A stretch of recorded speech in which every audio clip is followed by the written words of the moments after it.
காஞ்ச விடுங்க, நக்ஷத்ரா எடுங்க. Nakshatra carbon free agarbattis.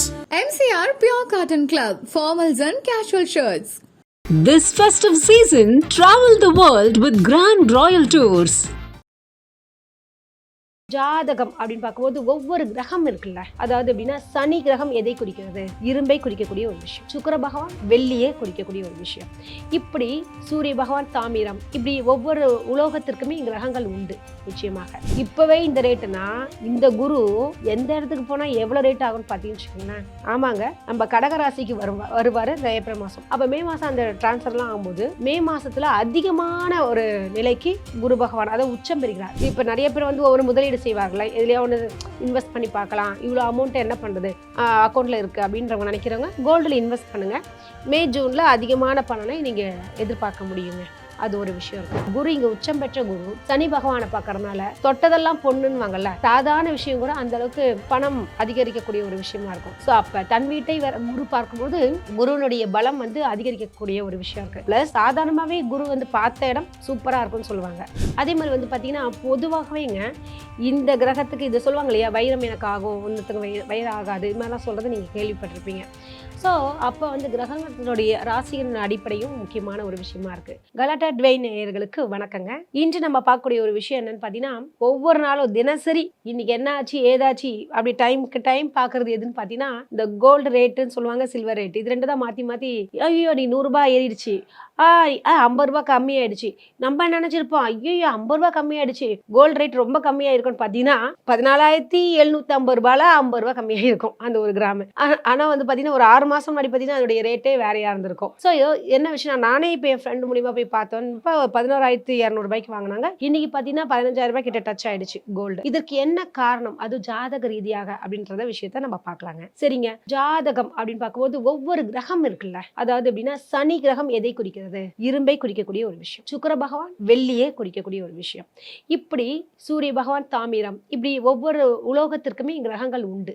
நிச்சயமாக அப்படி பார்க்கும்போது நம்முடைய குரு பகவான் என்ன பண்றார், பொன்னவன் என்று சொல்வார்கள். பொன்னவன் என்றாலே தங்கத்தை குறிக்கக்கூடிய ஒரு விஷயம் தாங்க. சரி, அந்த குருவுடைய நிலையும் சூரியனுடைய நிலை இதெல்லாம் வைத்துதான் வந்து அந்த கோல்டோட ரேட்லாம் பிளக்சுவேஷன்ஸ் ஆகுதுங்க. சரிங்க, இப்ப குருவோட நிலை எப்படி இருக்கு அப்படின்னு பார்க்கும்போது இப்ப மிதுனத்துல இருக்காரு யாரு, குரு பகவான். இப்பவே இந்த ரேட்டுனா இந்த குரு எந்த இடத்துக்கு போனா எவ்வளவு ரேட் ஆகும்னு பார்த்தீங்கன்னு வச்சுக்கோங்களேன். ஆமாங்க, நம்ம கடகராசிக்கு வருவாரு இந்த ஏப்ரல் மாசம். அப்ப மே மாசம் அந்த டிரான்ஸ்ஃபர்லாம் ஆகும்போது மே மாசத்துல அதிகமான ஒரு நிலைக்கு குரு பகவான் அதாவது உச்சம் பெறுகிறார். அதாவது உச்சத்தை நோக்கி வரும்போதே ரேட் அதிகமாயிட்டே இருக்கு. உச்சம் பெறும்போது எப்படி இருக்கும், கண்டிப்பாக ஒரு பவுன்றது 2 லட்சம் ரூபாய் கிட்ட வந்துருங்க. ஸோ முடிஞ்ச வரைக்கும் என்ன பண்ணா, என்னதான் இருந்தாலும் இல்லைங்க ரேட் கம்மியாகட்டும் அப்புறம் வாங்கலாம், இதெல்லாம் பண்ணாதீங்க.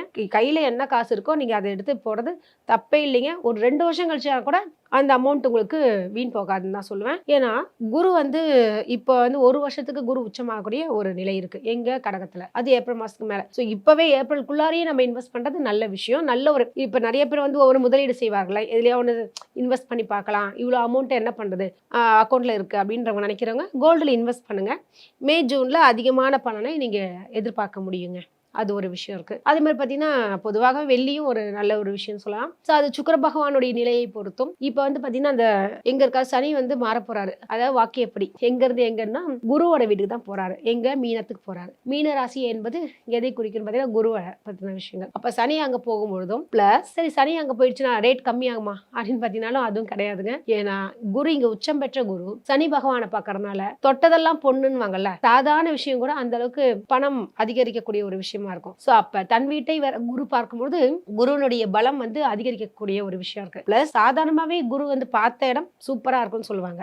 அதுவும் தன் வீட்டை பார்க்கும்போது அது சூப்பர். அதை விட உச்சம் பெற்று பார்க்கும்போது இன்னும் 100% உங்களுக்கு பவர்ஃபுல்லா இருக்கும். இந்த நிலையை வைத்துதான் நம்ம ஆராய்த்து உங்களுக்கு தெளிவாவே ஜோதிட ரீதியாவே உங்களுக்கு சொல்றேன். இந்த கிரக அமைப்புகள் இருக்கிறதுனால ராகு வந்து இப்ப கும்பத்துல இருக்கிறாரு, இருந்தாலுமே வந்து இந்த ராகு சனி வந்து வாக்கியப்படி கும்பத்துல தான் இருக்கு இப்போதைக்கு. அதனாலதான் குரு வந்து அங்க இருக்கனால இது வந்து நீங்க நினைச்சிட்டு இருக்கீங்க இதுவே இவ்வளவு ரேட்டுன்னு, இதை விட இன்னும் இருக்குங்க அப்படின்ற மாதிரி தான் இருக்கு. ஸோ இந்த காலகட்டத்தில் நீ இன்வெஸ்ட் பண்றது நல்ல விஷயம் தான் சொல்லலாங்க.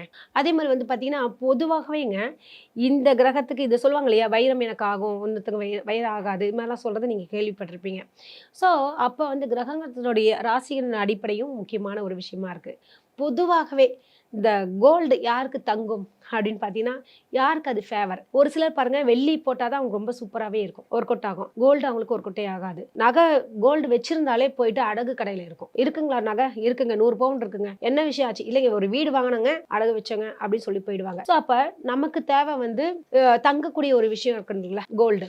அதற்கு என்ன மாதிரியான கிரக அமைப்புகள் இருக்கணும் அப்படின்னு பார்த்தீங்கன்னா, குரு பகவான் ஆட்சியாக இருக்க வேண்டும், குரு பகவான் உச்சமாக இருக்க வேண்டும். உச்சம் பெறக்கூடிய ராசிகள் அப்படின்னு பார்க்கும்போது உச்சமே ஒரே ஒரு ராசி தான், கடகராசி தாங்க. அங்கதான் குரு பகவான் உச்சமாறாங்க. அவங்களுடைய ஜாதகத்தில் குரு பகவான் உச்சமா இருக்காங்களா, நிச்சயமாக கோல்டு வாங்கி வச்சுக்கோங்க. குரு பகவான் ஆட்சியா இருக்காங்களா, நிச்சயமாக அவங்ககிட்ட கோல்டு இருக்கும் அப்படின்ற ஒரு விஷயம். இதே கோல்டு வந்து பாத்தீங்கன்னா எந்த ராசிக்காரங்களுக்கு தங்கும் அப்படின்ற ஒரு விஷயமும் இருக்குங்க. அதாவது தனுசு ராசி வீட்டு அதிபதி யாரு, நம்ம குரு பகவான் தான். ஸோ தனுசு ராசிக்காரர்கள் தங்கத்தை அணிவது மிக சிறப்பான ஒரு லக்குன்னு சொல்லுவாங்க இல்லையா, அது இருக்குங்க. அதே மாதிரி பார்த்தீங்கன்னா மீன ராசி அதிபதி யாரு, நம்ம குரு பகவான் தான். அவர்களும் தங்கத்தை வந்து தக்க வைத்துக் கொள்ளலாம், அவர்களும் தங்கத்துல இன்வெஸ்ட் பண்ணலாம். இந்த 2 ராசிகர்கள் கண்ண மூடி சொல்லலாம், நீங்க கோல்டு வாங்கி வச்சுங்க, கோல்டு யூஸ் பண்ணுங்க. அப்படி கோல்டு யூஸ் பண்ண அவங்களுக்கு வந்து நிறைய விஷயங்கள் நல்லது நடக்கும். இதே வந்து ரிஷபம் துலாம்லாம் பாத்தீங்களா, அவங்கள வெள்ளி யூஸ் பண்ணா சூப்பரா இருக்கும் அப்படின்னு சொல்லுவாங்க. ஒயிட் கலர் அந்த மாதிரியான விஷயங்கள்லாம், அதாவது சொல்லுவாங்களே சில்வர், அந்த விஷயங்கள் பல அது மாதிரியான விஷயங்களுக்கெல்லாம் ரிஷபராசி அன்பர்கள் நீங்க வந்து தங்கத்தை வந்து கொஞ்சம் உடல்ல வந்து போட்டுக்கிறது கொஞ்சம் கம்மி பண்ணிக்கலாம். என்ன காரணம் பார்த்தீங்கன்னா, குரு பகவான்றவர் தேவகுரு, அசுரகுரு யாரு, நம்மளுடைய சுக்கிர பகவான். சுக்கராச்சாரியும் தேவரும் வந்து ஆகாத ஒரு விஷயம். அப்ப ரிஷபராசி அன்பர்கள் வந்து தங்கத்தை அணிவதை விட வெள்ளியை அணிவது நல்லது. தங்கத்தை வந்து நம்ம ஒரு சொல்லுவாங்க டிஜிட்டல் கோல்டா ஏதோ ஒன்று வாங்கி வச்சிருக்கலாமே தவிர்த்து கோல்டா வந்து உடம்புல போட்டுக்கிறத கொஞ்சம் குறைச்சிக்கோங்க. ஆனா பண விஷயங்கள் உங்களுக்கு தங்கும். அது மட்டும் இல்லாம உங்களுடைய லக்னம் இருக்குல்ல, லக்னம் மிக மிக அவசியம். இப்ப ரிஷபராசியாக இருந்து ஒரு மீன லக்னமாக இருக்காங்க வச்சுக்கோங்க. இப்ப மீன லக்னம் தான் மிக மிக முக்கியமான ஒரு விஷயம். ஸோ அப்படி இருக்கவங்க குரு வந்து நல்லா ரிஷபராசியா இருக்க எனக்கு கோல்டெல்லாம் நல்லா தாங்க இருக்கு அப்படின்னு காரணம் இந்த லக்ன மாற்றங்கள், குருவுடைய நிலை, அப்புறம் இது சனியா பாக்குதா, குருவை பாக்குதா, இது மாதிரியான விஷயங்கள்லாம் நிறைய இந்த பார்வை பலன்லாம் இருக்குங்க. இவங்களை பார்த்தாலே வந்து இருக்கிற நகையெல்லாம் போயிடுன்ற மாதிரியான விஷயங்கள்லாம் இருக்கு. ஸோ பாவிகள் குருவை பார்க்க கூடாது நம்ம விஷயங்கள். ஸோ இப்போ நம்ம தங்கத்தை வந்து எப்படி நம்ம பாதுகாக்கலாம், தங்கத்தை எப்படி தங்க வைக்கிறதுக்கு என்ன பரிகார முறைகள் அப்படின்னு பார்க்கறச்ச, நீங்க பொதுவாகவே வியாழக்கிழமை அன்று கோல்டு வாங்குறது ரொம்ப சிறப்புங்க. அது வந்து கோல்டு தங்குறதுக்கு உண்டான ஒரு வழிமுறைகள். குரு ஓரை அப்படின்னு வச்சுங்களேன். குரு ஓரை எல்லா 7 நாட்கள்லையும் இருக்குது. நீங்கள் கேலண்டரில் போட்டு பார்த்தீங்கன்னா குரு ஓரை இருக்கும். அந்த காலகட்டத்தில் நீங்கள் கோல்டு வாங்குங்க, உங்களுக்கு கோல்டு தங்கும். இந்த மாதிரியான விஷயங்கள் இருக்குங்க. பொதுவாகவே வந்து பார்த்தீங்கன்னு வச்சுக்கோங்களேன், நம்ம ஒரு ஜாதகத்தில் ஒரு பீரியட் சொல்லுவாங்களே, இன்வெஸ்ட்மெண்ட் பீரியட், விரயமாகக்கூடிய ஒரு பீரியட்ன்றது நம்ம ஜாதகத்தை பார்த்தா தான் அது சொல்ல முடியும். சொல்லுவாங்களே விரய தசை நடக்குது அப்படின்னு சொல்லுவாங்க. ஸோ அந்த காலகட்டத்தில் அந்த நேரத்தில் போயிட்டு நம்ம ஏதாவது ஒரு இன்வெஸ்ட்மெண்ட் பண்ணி மாட்டிக்கூடாதுங்க. ஸோ நம்ம ஜாதகத்தில் வந்து இன்வெஸ்ட்மெண்ட் டைம் இப்போ இருக்கா, கரெக்டான நேரமானது ஒரு வாட்டி பார்த்துக்குங்க. பார்த்துக்கிட்டு அதில் வந்து கோல்டில் இன்வெஸ்ட் பண்ணலாமா, இந்த நான் சொன்னேன் இல்லையா இந்த ராசிகள்லாம், இந்த ராசிக்காரங்களுக்கு இந்த ஆட்சி உச்சம் நீச்சம் இது மாதிரியான விஷயங்கள்லாம் ஆட்சி பெற்றவர்கள் வச்சுக்கலான்ற மாதிரியான விஷயம். ஸோ அப்போ அவங்க வந்து கோல்டு வாங்கி வச்சுக்கலாங்க. உங்க ஜாதகத்தில் குரு வந்து கெட்டு போகாமல் இருந்தால் நீங்க வந்து தங்கத்தை வந்து அதுல வந்து இன்வெஸ்ட் பண்றது நல்ல விஷயம். அதே மாதிரி வந்து பாத்தீங்கன்னா ரிஷப ராசியோ துலாம் ராசியோ அல்லது மற்ற எல்லா ராசியும் சரி, மகர ராசினாலே சனி வீட்டு அதிபதி, அப்ப அவங்க வந்து எப்படி அப்படின்ற மாதிரியான விஷயம். அவர்களுக்கும் குரு பகவானுடைய நிலையை வைத்துதான் நம்ம பார்த்தாகணும். அதே மாதிரி பாவி கிரகங்கள் பார்க்குது இல்லையா, அதை எந்தெந்த ராசிக்காரர்களுக்கு வந்து இப்ப டைம் சரியில்லை அப்படின்னு பாக்குறச்ச பொதுவாகவே இப்ப 7.5 ஓடிட்டு இருக்குது யாருக்கு, மீன ராசிக்காரங்களுக்கு. பிளஸ் வந்து பாத்தீங்கன்னா இப்ப அவங்களுக்கு அடுத்த ராசி யாருன்னு பாத்தீங்கன்னா மேஷ ராசி. இவங்களாம் வந்து கொஞ்சம் இன்வெஸ்ட்மெண்ட் பண்ணும்போது கவனமாக பண்ணணுங்க. என்ன காரணம்னா அவங்களுக்கு வந்து ஜாதக ரீதியாக இப்போ 7.5 நகை போய் அடகு வைக்கிற மாதிரியான சூழல்லாம் வரதுக்கு வாய்ப்புகள் இருக்கு. ஸோ நீங்க கேர்ஃபுல்லா வச்சுக்கக்கூடிய ஒரு விஷயங்க. அடுத்தபடியாக பார்க்கவும் உங்களுடைய ஜாதகத்தில் திரும்ப திரும்ப ஜாதகம்ன்றனா உங்க ஜாதகத்தில் குரு பகவானுடைய நிலை நல்லா இருந்துச்சுன்னா நிச்சயமாக உங்களுக்கு தங்கம் சேருங்க. அது ஒரு விஷயம் இருக்கு. அது இதன்படி பண்ணீங்கன்னா உங்களுக்கு பிளான் பண்ணி பண்ணுங்கன்னு வாங்கல்ல, அது ஒரு விஷயம். ஒரு ஜோதிடரை பார்த்து விட்டு நீங்க எதுவாக ஒரு சில வந்து பாத்தீங்கன்னா ஷேர் மார்க்கெட்ல இன்வெஸ்ட் பண்ணா நல்லா காசு வரும், அதே ஷேர் மார்க்கெட்ல 3000 ரூபாய் இன்னைக்கு போச்சுங்க லாஸ் ஆயிடுச்சுன்றாங்க. ஸோ அவரவர் ஜாதகப்படி நமக்கு ஷேர் மார்க்கெட் யூக கிரகங்கள் சொல்லுவாங்க. யூக கிரகங்கள் வாணிப கிரகங்கள் எதுன்னு பாத்தீங்கன்னா ராகு பகவான் திடீர்னு பெரிய அளவுல கொடுப்பாரு, திடீர்னு பெரிய அளவுல எடுத்துருவாங்க. ஸோ உங்களுக்கு ஜாதகத்தில் ராகுவோட நிலையும் மிக சிறப்பாக இருந்தால் யூகம், அதை பிசினஸா வாங்கி விற்கிறோம் ட்ரேட் பண்ணுவாங்க இல்லையா, கோல்டு ட்ரேடுக்கும் பண்றாங்க. இன்னைக்கு வாங்கி வைப்பாங்க, அப்புறம் இது பண்ண அந்த ட்ரேடிங் கூட இந்த ராகுவையும் என்னுடைய நிலையும் பார்க்கணுங்க. இதுல பார்த்து விட்டு வாங்குவது மிக சிறப்பாகவே இருக்குன்னு நம்புறேன்.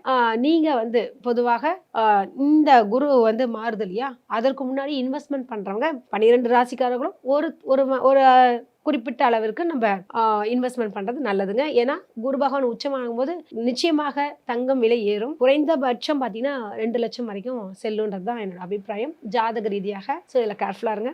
வாழ்த்துக்கள். 3-5 விடுங்க, நட்சத்திரா எடுங்க. Nakshatra carbon free agarbattis. MCR Pure Cotton Club, formals and casual shirts. This festive season, travel the world with Grand Royal Tours.